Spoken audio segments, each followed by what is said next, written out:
Hi YouTube friends and family. Welcome to JEHU'S Revenge.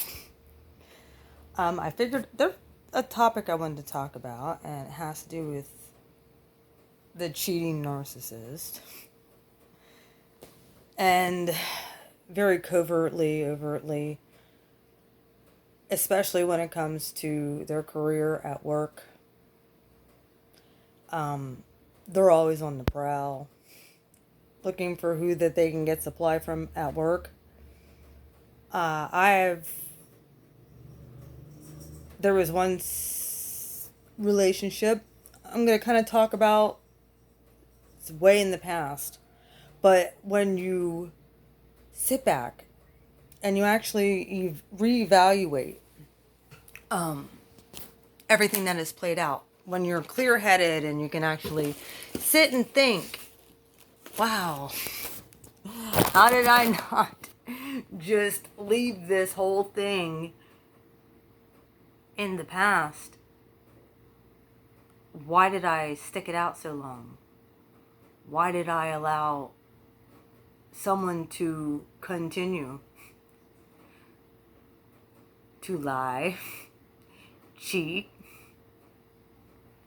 gaslight, project, triangulate, silent treatment, and all the above? Why did I allow that for so long?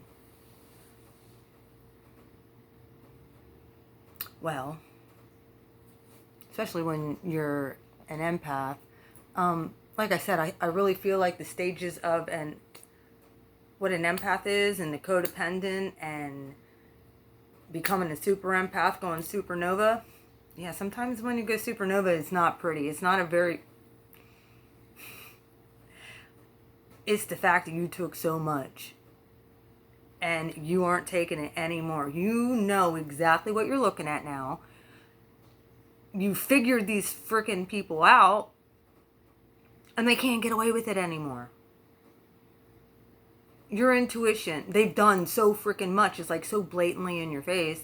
They've done so much, and you have to push them out of your life.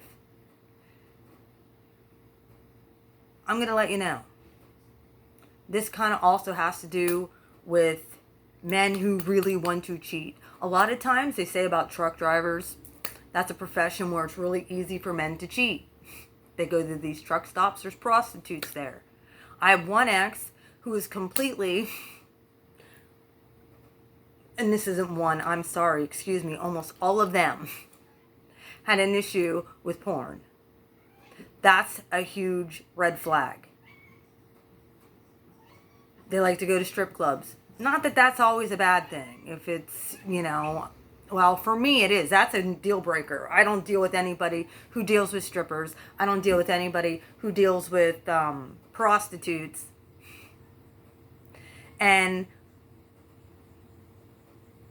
Johns who do need to be reported, honestly. A lot of times we're now finding out later down the line, a lot of these women don't want to be doing that type of work. That's what you want to call it, sex work. They're usually forced. It's human trafficking. We're now finding this out in 2020. They're usually human trafficked. And I noticed there was one ex of mine who enjoyed working on the road. He was away from me for 2 weeks at a time and was only home for 6 days. He thought that was great. He lived a double life. He was in the gas and oil industry. If any of you are dating somebody in the gas and oil industry, be careful. I'm just going to let you know. Clear indication they're a cheating person. They do, because they're away from their family for so long. They're not going to get caught. They can gaslight and lie.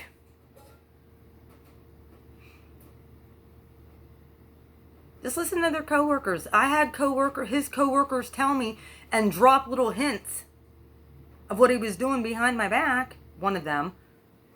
And he would sit there and gaslight and say, that didn't happen. That's not true. He's just trying to start something. Blah, blah, blah, blah, blah. He's jealous.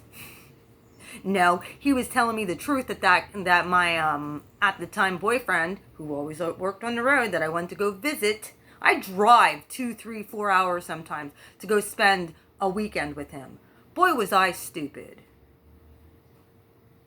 When all the time I knew something wasn't right. I looked dumb. Well, guess what? They all get their karma. Every dog has their day. When I left him, it was out of the blue. I freaking woke his drunk ass up. They usually have vices, like I said. I woke his drunk gambling ass up and told me he has 30 minutes to get as much shit as he can and get the fuck out of my house. And if he sees this video, he can attest to it. Ian, can't you? Yes, you can. Either way, I got my key back, and that was it, man. I was done. Done. And of course, he still hoovered years after. I've been done with that son of a bitch for well over 3.5 years. He's been out of my life. One of the worst abusers I've ever met. And his mom, I don't have a whole lot of bad things to say about his family. I don't know them all that well. However, they couldn't see the bad. They didn't live with him. Now they do. I wonder how that's going. How's that going? Yeah, well, I told you so. Narcissist. Sociopathic trash bag. That's what he turned into. Congratulations. And I turned into a super empath. That's why I kicked him out with no remorse. He didn't have remorse for me the times I sat and cried. He didn't have no remorse for me when my grandmother passed away and I sat alone and had to deal with that alone. He didn't have no remorse that I was raising my daughter, not to mention he abused her as well. So you son of a bitch, yeah, enjoy your karma. I have no remorse for anything that happens to you. Don't ever contact me again. Stay in Florida where you fucking belong.